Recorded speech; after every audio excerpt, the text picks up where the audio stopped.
கை குத்தல் அரிசியும் மறந்து போகுமா? ஓ ராவணி பெண்களும் தூதுவிடும் கண்களும் தொலைந்து போகுமா?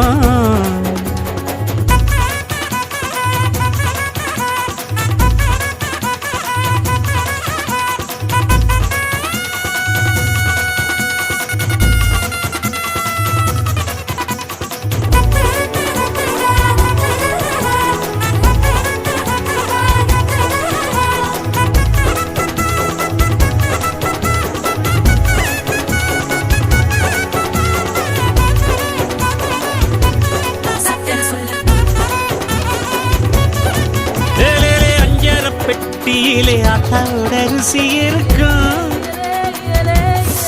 அம்மியில் அரைச்சி ஆக்கி வச்ச நாட்டு கோழி பட்ட கிடப்போம். ஆடு மாடு மேல உள்ள பாசம் வீட்டு ரேஷன் கார்டில் சேர்க்க சொல்லி கேட்கும்.